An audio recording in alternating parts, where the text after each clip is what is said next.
Sup, kid too technical, back again with another video. As you can see, I have the Spigen Tuogh armor case for my iPhone 13 Pro Max. So let's just unbox it and get straight to the video. Spigen makes nice quality cases for devices, and I picked this up off of Amazon, so I will be dropping a link in the description if you want to go pick you one up for yourself. So you get the case.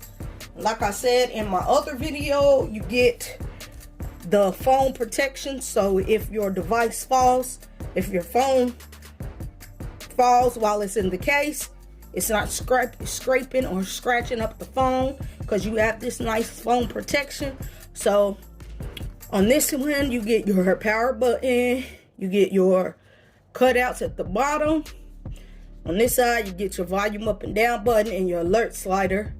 And you also get that handy dandy kickstand. I gotta love it. The only downfall with this case is that I do not like the cutout for the Apple logo. I wish that was covered up, but get what you get. So we're gonna place the phone in the case like so, and that is what you are getting with the iPhone 13 Pro Max. Looks good. Like I said, I just do not care for the cutout for the logo.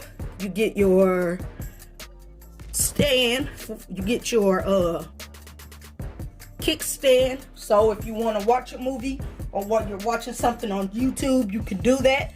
I love a case that includes a kickstand. So at the bottom here, you get your ports, your speaker and your charging port. Like I said, you get your power button, nice and clicky. I don't know how well you can hear that. It's nice and clicky, and you get your volume up and down. You get a nice little groove for your alert slider. You get nice cutout for your camera, and you also get a nice little lip on this. But like I said, I would recommend a screen protector on all your devices. So just rate, comment, and subscribe to this YouTube tech channel. I'll catch you in the next video. I'm out.